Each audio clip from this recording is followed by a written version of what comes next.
नमस्ते बच्चों, स्वागत है आप सभी का हमारे चैनल पर। आज हम क्लास 6 इंग्लिश की बहुत ही सुंदर कविता द काइट्स पढ़ेंगे और समझेंगे। इस वीडियो में हम जानेंगे पूरी कविता की हिंदी व्याख्या, लाइन बाय लाइन मीनिंग और कविता का जो भाव है, सेंट्रल आइडिया है। तो चलिए शुरू करते हैं। पोइम इंट्रोडक्शन की बात करें तो यह पोइम पतंगों के बारे में है। जब पतंगे आसमान में उड़ती हैं तो वे बहुत सुंदर लगती हैं।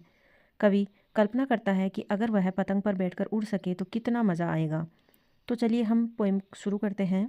Let's do these activities before we read. पढ़ने से पहले हम कुछ गतिविधियाँ कर लें।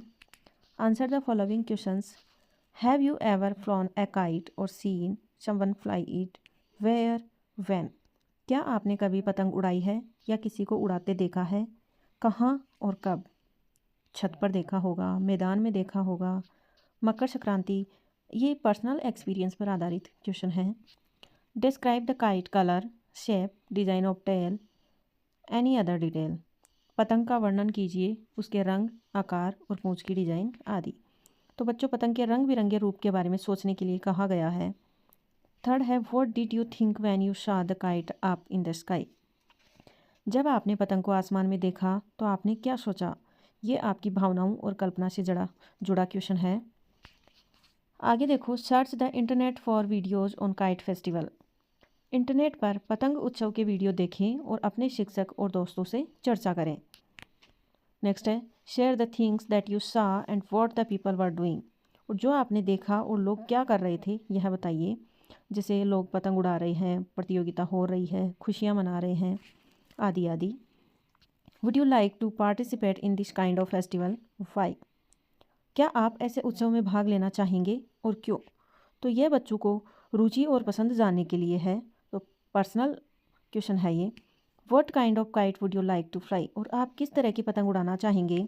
तो कल्पनाशील उत्तर देने का अवसर देता है ये पार्ट। थर्ड है, look at the picture and complete the sentences. So I can see kite, birds and sky in the picture. तस्वीर में पतंग, पक्षी और आसमान दिख रहे हैं। The weather in the picture is windy. तस्वीर में मौसम हवा वाला है। The kite is flying high in the sky. पतंग आसमान में ऊंचाई पर उड़ रही है। The child is looking from below. बच्चा नीचे से ऊपर देख रहा है। The tail of the kite has ribbons. पतंग की पूँछ में रिबन लगे हुए हैं। फोर्थ पार्ट है, now think and answer. List 2 more things that you want to add to the picture. 2 ऐसी चीज़ें जो आप इस पिक्चर में ऐड करना चाहते हैं। तो सन और क्लाउड, सूर्य हो जाएगा, बादल हो जाएंगे।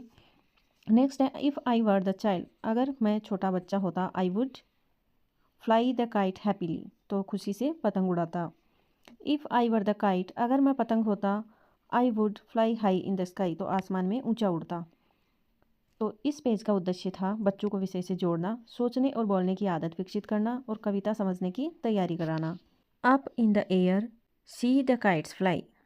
बच्चों, यहाँ कवि कहता है कि पतंगे हवा में बहुत ऊपर उड़ रही हैं। हमें पतंगों को देखने के लिए कह रहा है। लाइक कलर्ड बर्ड्स, बिल्कुल रंग बिरंगे पक्षियों की तरह।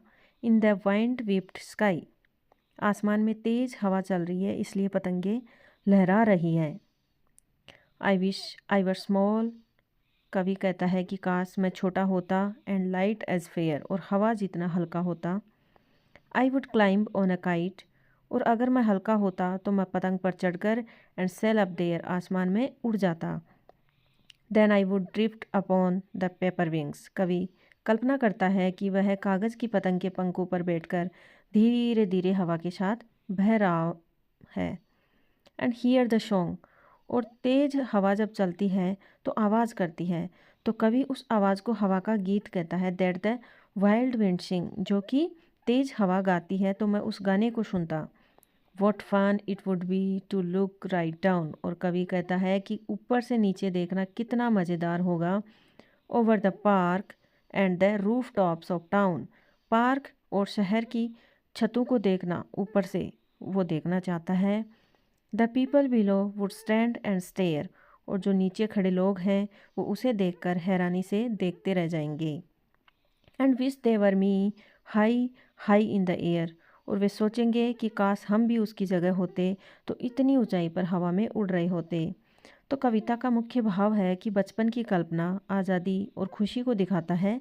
कवि पतंगों के जरिए उड़ने का सपना देखता है।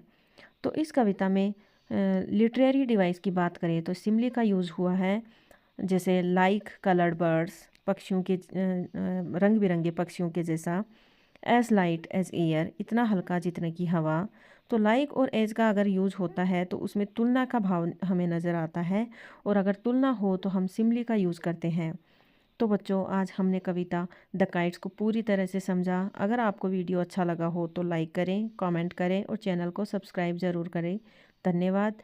मिलते हैं अगले वीडियो में।